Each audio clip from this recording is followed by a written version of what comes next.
Stuart Katz, who I want to welcome to Torah Motion for his initial talk, is actually in Ethiopia as we speak because he is the creator of travel therapy, a therapeutic approach that integrates the power of travel with mental health. And he is spending, unfortunately, much of his time dealing on suicide prevention, which is what he will speak about now. And we welcome you and thank you for taking the time to be with us. Dr. Katz, Vakasha. Great, thank you very much. I'd like people that just start with a question. If you could write in the chat, if you're up to it, is why do you think people avoid talking about suicide? Just write one or two words as I introduce the topic, and we'll come back to it. I want to dedicate this session to the memory of those who lost their lives to suicide in Israel and, of course, around the world because of the tragic events of October 7th. I hope that their pain reminds us of the urgent need for healing, support, and unity of Achdut. And may we never again have to stand in another grave due to this heartbreak.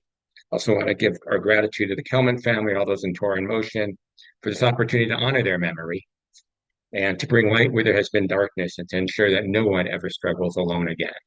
So I see some responses coming into the chat. We see fear, religious reasons, discussing issues legitimizes it or could perhaps cause someone to do it. I'm also old-fashioned, and one of my favorite TV shows growing up was Happy Days, and I remember the Fonz. And I'm a fan of acronyms, so I basically say the talking points in the four barriers to talking about suicide is the Fonz.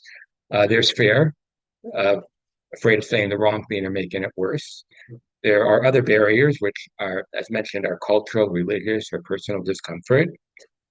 There's not knowing, lack of confidence, feeling unprepared to help. And the last one is, and I see it that I refer to as stigma, which was just mentioned in the chat. It's fear of judgment, shame, or mental health taboos. I just want to address each of these a little more, in a little greater depth. When we talk about fear, we're talking about fear of saying the wrong thing, of making things worse, fear of not knowing how to help. And there's also the fear of the responsibility of actually stepping in that, whoa, are we allowed to do this? And in most states and in many countries, the Good Samaritan Act applies to stepping in as well. The other barriers, as were mentioned, is cultural, there's religious misconceptions about suicide. There's thinking that only professionals should handle anything dealing with suicide. I'm not a professional, so I can't handle it. There's also the belief that they will get over it, and it's just a phase. They're going to jump. They're going to step out of it. And when talking about stigma, I think it might be the biggest obstacle into actually talking about suicide. Is suicide and mental health cultures are still taboo in many cultures and communities. And while I hope we all think it's getting better, and it is getting better, we have a long way to go still. Another stigma is people fear judgment, and they also fear being seen as weak. If I'm going to talk about suicide, I'm a weakling. In Israel, I like to say those that come and don't want to talk about suicide, I say the biggest gibor, the biggest hero is the one who actually will talk about it. And as was alluded to in the chat, many believe that talking about it is going to plant the idea in someone's head. And I can't emphasize there are so many studies done that is a myth. Research shows that open conversations about suicide actually reduce the risk. Why this topic matters to me, why suicide is important to me. I got into the mental health arena 7 years ago this week on March the 4th. March the 4th is the 7th anniversary of our youngest daughter making her first suicide attempt. And I share the story with her permission. We didn't know what it was. We didn't know what mental health was. We didn't know what mental well-being was. We just thought it was a phase and that she would get over it. Until her psychiatrist in Israel said, if you want to keep her alive where she's at, there's nothing for her in this country. You have to send her to the States. It's a long journey, and thank God she's home today to celebrate her 7th anniversary of her first attempt with us this past week. It made me realize the importance of early intervention, that we have to start talking about it from a young age, and we can't hide it, nor should we hide it. Our story, thank God, is a story of hope. It's a story of resilience, and it's a battle every single day. but we're in it for the long game. Talking about suicide, it's not an easy topic, but avoiding it is not going to make the problem go away. So today, for the next half hour or so, we're here to talk about hope, prevention, and practical steps that anyone can take. I like to compare suicide prevention to CPR. Just like you don't have to be a doctor to save a life, the same goes for suicide prevention. CPR doesn't require medical expertise. It's just basic recognition of distress, responding appropriately, and actually connecting to professional help. Suicide prevention is similar. We want to recognize the warning signs. We have to have the courage to ask, and we want to help someone finding the proper support. Small actions that we can take can have a life-saving impact. If someone collapsed in front of you, I don't think anyone here would hesitate to call 911. If someone is in emotional distress, we need to act with the same urgency. And for those that aren't familiar, in the United States and Canada, thank God for the past almost 2 years, it's a simple number to remember, 988. That's the only number you have to know. And in Israel, you call Iran, which is 1201. And I'll keep repeating this because those are numbers that everyone should know. So now that we understand, I hope, why people struggle to talk about suicide, I want to go into how we can talk about it in a helpful, supportive, and potentially a life-saving manner.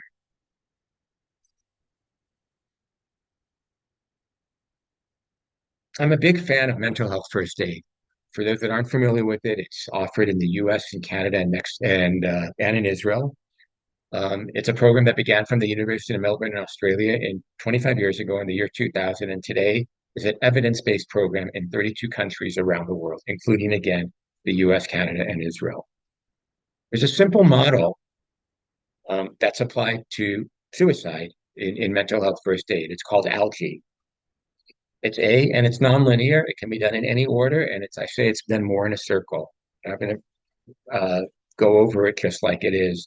In ALGEE. A is assessing for risk of harm or suicide. L is listening non-judgmentally. We don't have to find what to say, but we do have to be able to listen. And sometimes listening is just sitting there, holding their hand, putting your hand on their back. They don't want to be touched, or it's not a culture where touching is recognized as accepted. Just sitting there next to them and listening. And listening sometimes is silence. G is give reassurance and information. We want to give reassurance as best we can, but we don't want to promise what we can't. We don't want to say you're going to be okay if we don't know if they're going to be okay. When I say we promise what we can promise that we're going to be with them until professional help arrives, or until we can find them the appropriate professional help, and give as much information as we can. The first D is encouraging professional help. We want to get them the proper professional help. But I was earlier talked about therapy. Sometimes therapy is appropriate, and sometimes maybe we need to take a break from it. So we want to find and encourage them the professional help, and let them know that sometimes the first therapist they go to may not be a match, and it may not be a match for them for that day. It doesn't mean that that same therapist 3 months from now isn't going to be the best therapist for them. And we let them know that. And the second E is encouraging self-help and support. And that means involving family and friends and getting them to talk about it when they're ready. I always give the example, if you notice a friend that was withdrawing, giving away personal items, and saying, I just don't see a way forward, what would you do? That's a possible warning sign about suicide. It doesn't mean they're going to act on it, but it might mean it's going through their thought process, and that's okay. If they start saying, I wish I could disappear, I can't do this anymore, and they're showing emotional signs such as hopelessness, extreme anxiety, mood swings, we're not there to diagnose them as non-professionals, but we're there to support them. And again, going through the ALGEE model, continuously assessing, always there listening to them, always giving them reassurance, encouraging the professional support, and of course, self-help as well.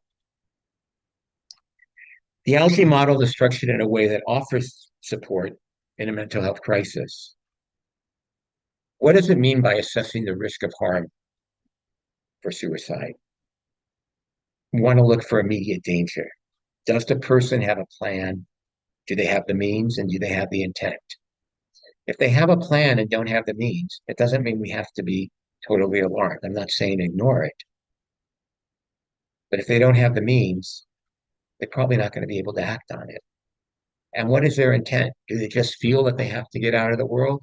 Or do they have a plan that tomorrow's their birthday and they're going to die on it? You assess the situation, the severity of it.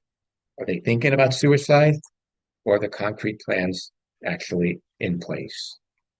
If it's immediate risk, obviously we want to call 988, again, 988 in the US or Canada, or Iran 1201 in Israel. What we may be able to say to them is, I've noticed you've been struggling lately. I want to check in. Are you thinking about hurting yourself? Have you thought about suicide? There's a question in the chat again to spell out ALGAE. ALGAE, again, the model is, and I'm happy to send it to anyone afterwards, is A is assessing for the risk or harm of suicide. L is listening non-judgmentally. G is giving reassurance and information. The first E is encouraging professional help. And the second E is encouraging self-help and support. What we don't want to do is we don't want to assume that they're just seeking attention. We just don't assume that. We take it very, very seriously. We don't want to minimize their feelings. We take every mention of the word suicide seriously. How do we listen non-judgmentally? Let me start why it's important to listen non-judgmentally. People in crisis often feel very isolated. They feel that they're there alone, that no one's there listening with them. Being heard without any kind of judgment can reduce the distress that they're in. Again, just sitting there, standing there, walking with them, walking alongside them, listening can reduce the distress that they're in at that time. As a first aider, we're not there to fix their problems, but being present helps tremendously. So how do you listen effectively? Open body language, using your eyes, facial expressions, again, your arms, your hands, if it's permitted. Just listening non-judgmentally. When they say something, you don't judge them for it. It can be something you don't agree with. Many times it will be, but don't judge them. That can reduce the distress that they're in. Let them express their emotions freely. And what we want to do is validate, validate, validate, validate. That sounds overwhelming. I'm so sorry you're going through this. Validate whatever they're saying. Let them feel validated. What we don't want to say is just snap out of it, or you have so much to live for. Do you know how many people love you? Don't tell them about your own plans, your own pain that you're going through, that you were suicidal, that you yourself feel suicidal. It's not about you when you're listening to them. It's about them. Don't compare their pain to others that you may know. It's about them. It's their unique situation at that time. G, again, giving reassurance and information. What does that mean? Let them know they're not alone. Help is available. And you're going to help them find it. You want to dispel any myths about suicide, and there's lots of them. Suicidal thoughts can pass. I want to say will pass the right support. I can say they will almost always pass with the right support. Unfortunately, this year I've gone to way too many funerals because of suicide, because of October 7th. And if the right support was in place, they probably wouldn't have happened. There's no guarantee, but they likely would not have happened. And as a community, wherever we are in the world, we have to do whatever we can to prevent the next one from taking place. Make sure they're familiar with the crisis hotlines. There's a crisis hotline in every country in the world. Some of them are better, some of them less so, but they have to reach out for help, and we want to encourage them to. What we can say to someone, what's the right assurance, the reassurance and information we can give besides the crisis hotline? I know this feels unbearable, but I'm here with you, and I think together we can make it better. We can't promise, but we're going to do our best. We want to let them know that they do not have to go through it alone. It's important that they understand that they're not alone, even though they feel like it. What not to say? Just think positive thoughts. It'll pass. That's not what they want to hear. Another one that I hear way too often, that's not a good idea to say is, others have it worse. You just don't understand. The first E in ALGAE is encouraging professional help. Why does this matter? Mental health professionals are trained to provide the right support. A mental health first aider is there to provide first aid, and that anyone can be. But the professionals are trained to provide the right support. Therapy, medication, and crisis intervention can be life-saving, and usually is. So how can we help someone finding the right help? We help them find the right therapist, the right crisis line. We want to emphasize to them that getting professional support is actually a sign of strength. It's not a sign of weakness, as many people believe. If they're resistant, explore with them what's holding them back.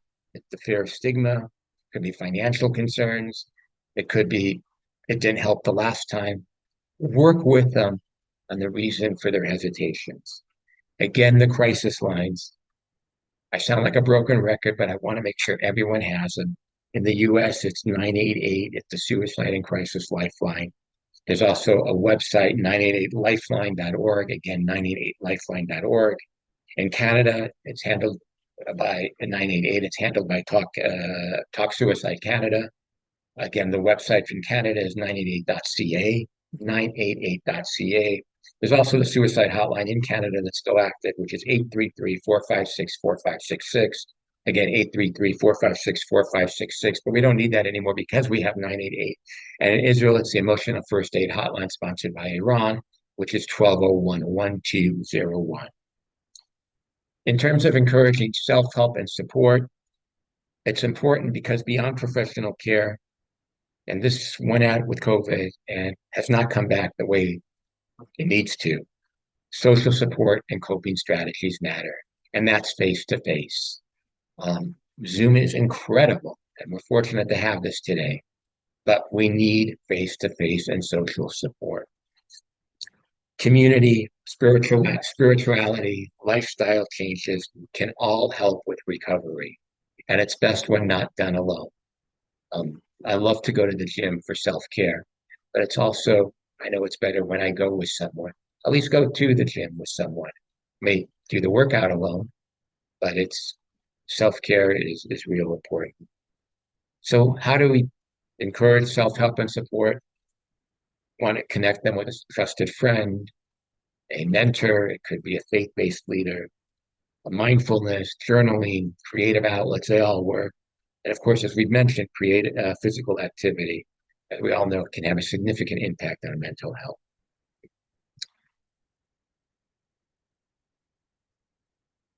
If you notice a friend that's suddenly, just given a case scenario, a friend that's suddenly withdrawing, giving away personal items, you want to ask them, are they thinking about suicide? And the way to ask is not, hey, I see you're giving away some things. Is everything okay? Hey, I know you haven't been yourself. Something wrong? No. You ask them straight out. Are you thinking about suicide? Are you thinking about taking your life? Not are you thinking about hurting yourself? Are you thinking about suicide? And I recognize that for many, saying the word suicide is very, very difficult. So I want you to practice when you're done because it will become easier. It's not easy, but it has to be done. Again, to review some of the signs to watch out for, they can be direct statements that someone says, I want to die, I'm going to kill myself. Could be indirect, like I don't see a way forward, I wish I could disappear, tomorrow's going to be my last birthday. It could be expressions of hopelessness, nothing's ever going to change, I'm just a burden here. Ever since the war started, I heard this past Friday, ever since I got out of Gaza, I'm a burden. This is real. There's behavioral changes besides the verbal ones that we see. It could be withdrawal from family and friends, from activities they used to enjoy. We talked about giving away possessions. They could be putting their final affairs into motion. There's reckless behavior that we often see, driving dangerously, whether I'm not going to get into texting on the phone or driving without a seatbelt, going on roads that they shouldn't be going on, alcohol and drug misuse. There could be one of the signs that we often see is sudden improvement in mood after a long period of depression. It may be that they made a decision and accepted to end their life, and they're at peace with it. There's the emotional signs that we want to watch out for, extreme anxiety or agitation. Again, we talked about feeling hopelessness, worthlessness, and sudden mood swings. What's real important when talking about suicide is that most suicidal individuals don't want to die. They just want their pain to stop. The pain to live is just too great. And for that reason, they've chosen death. And we can help prevent it. Recognizing the signs early and stepping in can be life-saving. So now that we've recognized some of the signs of suicide risk, we want to talk about how to respond effectively and how to support someone in crisis.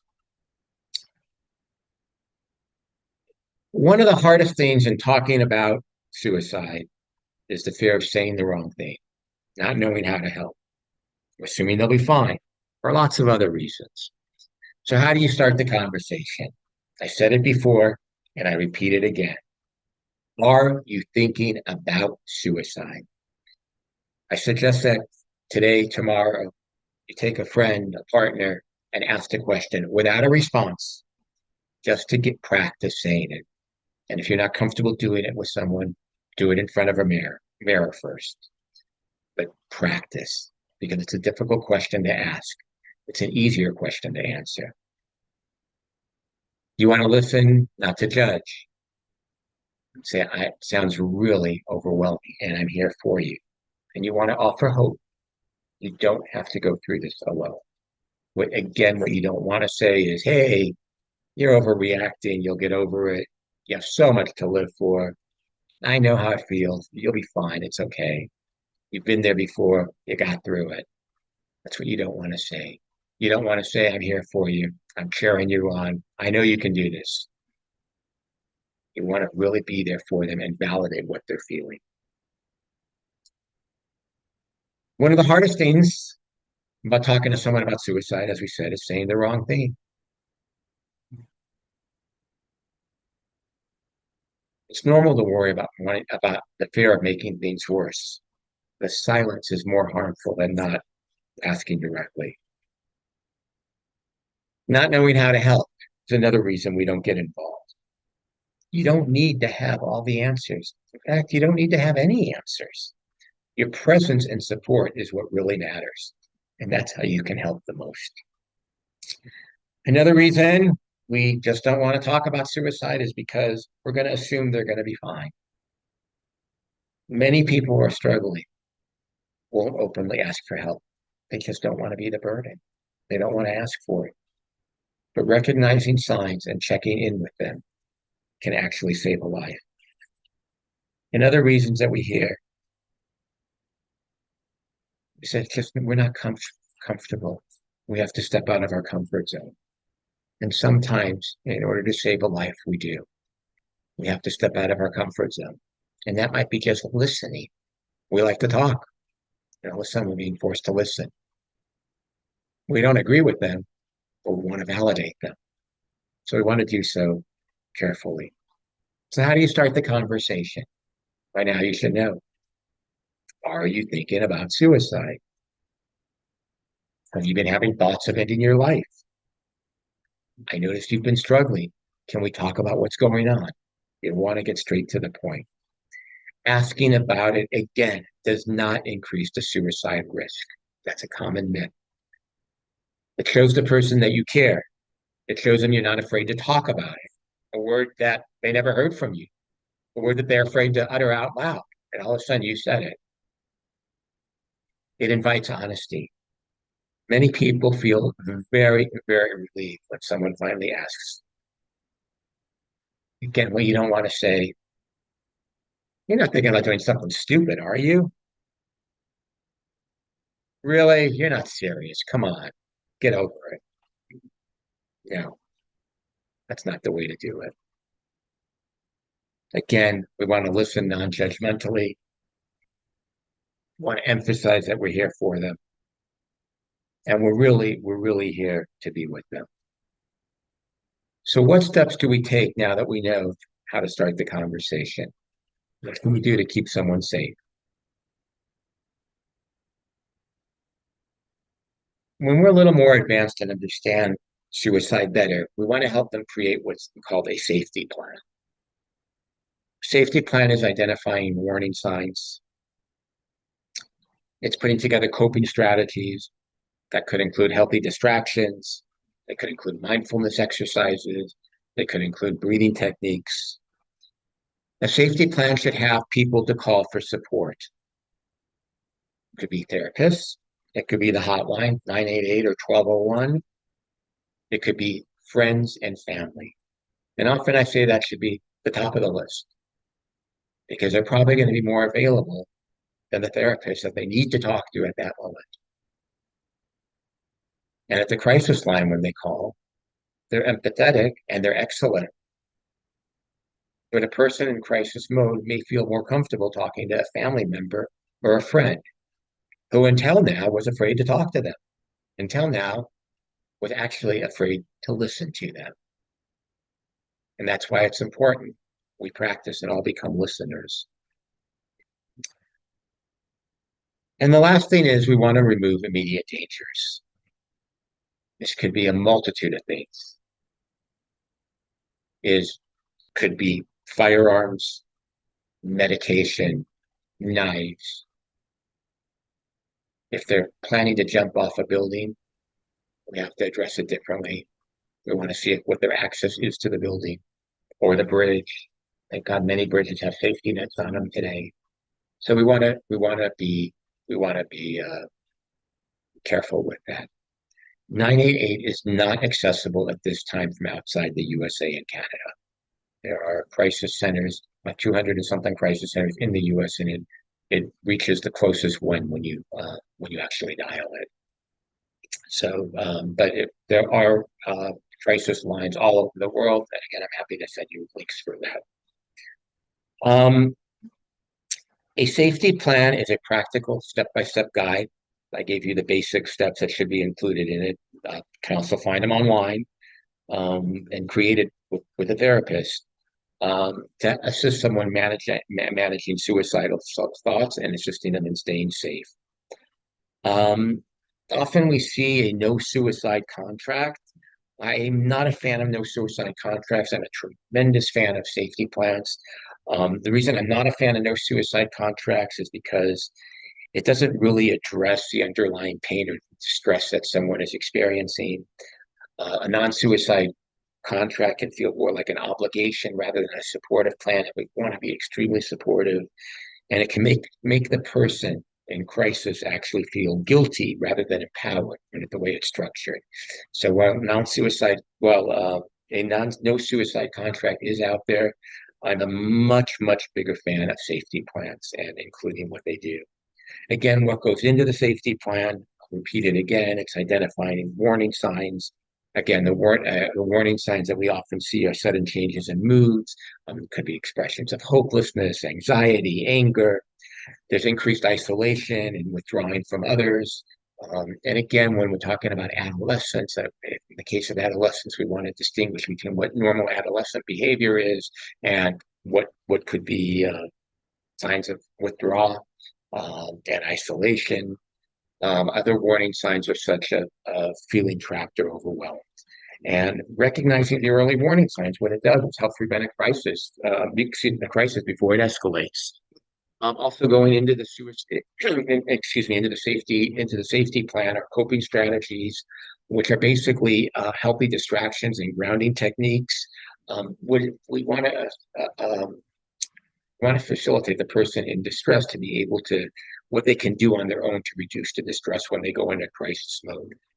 This could be healthy distractions such as listening to music, reading, exercising, journaling, mindfulness techniques, as I mentioned. It could be deep breathing, grounding exercises.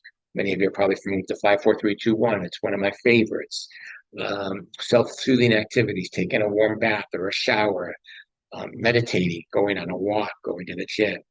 And why this matters is having coping exercises accessible. They can just look at it and say, hey, I'm going to try that, or I could do it, or it's going to be tough, but I'm going to try, and provide relief and prevent escalation of the crisis.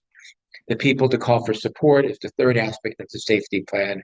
It's personal and professional help. And you want to know who the people are you can turn to when struggling. As mentioned, these are trusted family and friends who can provide emotional support.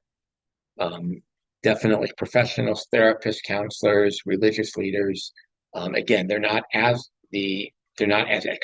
not always as accessible as the family and friends. So that's why they should all be on the list. But the professionals that can help process the feelings, so we want to make sure they're there. And of course, again, the crisis hotlines and texting services that they can do. Again, I repeat, if you don't have it yet, 988 in the US and Canada and 1201 in Israel. And why this all matters is so we know exactly who to call to in advance. We don't want to create a safety plan when we're in distress. The safety plan has to be created. Everyone should have a safety plan. Even someone who's not suicidal, I always say it's healthy to have a safety plan. We don't distinguish between a suicidal person, someone who has suicidal ideation, someone without suicidal ideation, someone making suicidal gestures. Everyone has the potential to be suicidal, so we should all have a safety plan. And finally, the last aspect of the safety plan is removing immediate dangers. Um, I said it's often referred to as lethal. Lethal means safety. Um, um, Rabbi Kalman, there's not a European 90 number at this time. There are numbers in every country. And if anyone wants, I'm happy to share those with you. I don't have them at my fingertips, but I can share them with you. But we want to make the environment safer. That's why we want to remove any immediate dangers. Firearms, I know in Israel, there's very, very few homes without firearms. It's important to make sure that they are locked up and that someone who's feeling suicidal does not have access to the firearm. This is a big thing with the Army. Thank God it's getting better. But we want to make sure that someone who's feeling suicidal does not have access to that gun. Medications, someone that is suicidal, maybe their medications, maybe they should not be taking them alone. They should be given by a family member, or at least they should know when they're not able to take them alone that they should hand them into the family member. It could be for a day, 2 days, or a week. And other hazardous items that may be in the home, or sharp objects. Again, we talked about dangerous locations. Restricting access to lethal means significantly reduces suicide risk, especially during the moments of crisis. So just to recap, we don't have to fix everything. We don't have to fix anything. Um, uh, but we do have to be there. And small actions can make a big difference. A safety plan is important because it helps us create structure, connection, and it offers hope. So I'm going to stop now. I could go on for a long time, but I want to leave about 5 minutes to answer any questions that we may have. I know it's a heavy topic. I don't have all the answers, but I'm happy to try that any that there may be, and any that I can't answer right now, I promise to find you the answers. Let me just give you my WhatsApp number. I respond quickest to WhatsApp. I will put it in the chat as well, but it's +1 516 984 8593. Again, 1 516 984 8593. And I'm happy to answer any questions that need to be answered. And Thank thank you. you. Thank you. There's one comment in the chat box you might want to address, I think, that I see, and then thank you for addressing this important topic. And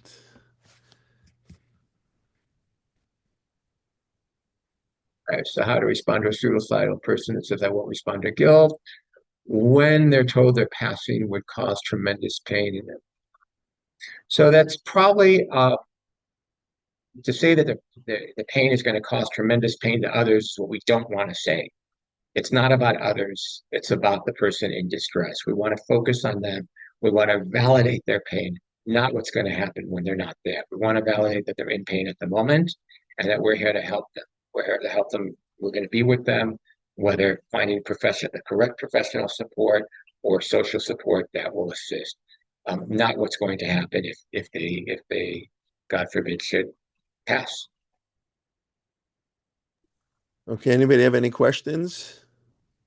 If if not, maybe I'll throw it a question. Maybe what does one say, God forbid, after the fact, like to a family of someone who commits suicide? Like, is there anything, going into a Shiva house, you're not supposed to talk till the person talks to you, but this is obviously a much worse type of situation. I don't know if you have any comments on that.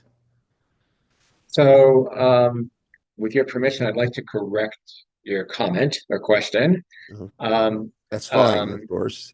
okay. You said, what do you say after someone commits suicide? The first thing we have to do in talking about suicide is changing the language around suicide and recognize that people don't commit suicide, but they die by suicide. So if you should go to a Shiva house to someone that dies by suicide, first of all, thank God in most countries today, there are organizations that deal with how to deal with family members or what to say to a family member when they lose someone to suicide.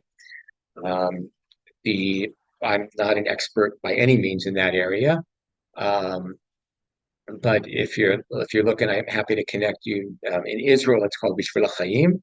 It's an organization that basically just that's what they do, and so I'm happy to connect you with them. And there are a number in the U.S. as well. I'm not familiar with Canada, but I would imagine that there are. Thank you for the correction. Thank you. Okay, Yeah. anybody else? Okay, There's a question. Any suggestions for helping a very depressed person who won't open up to anyone? So a person is living with depression. Again, language matters. A person is not their illness. And I would suggest talking to therapists. I'm not a clinical therapist. I don't want to address that, but I'd be happy to talk to you about it offline if you'd like. all But right, peer support. Dr. Katz, if you could send us maybe all the reference numbers and referrals organization, we can post it, we can send it out to people. You mentioned a whole bunch of Yeah, things. I'd be That'd I'd be be happy great. to. Okay, Yeah. thank you. Okay, thank you very much. All right, will take a minute and a half break and then we'll welcome the Polkowitzes. I have a father and daughter team in a minute and a half or so, but thank you. And then after around 12 o'clock, we will have a 15-minute break and then Sherry Mendel will pick up sort of the afternoon part of the program. So want to take a 2-minute stretch, get a glass of water or whatever, and then after this talk, we'll have a little bit of a longer break.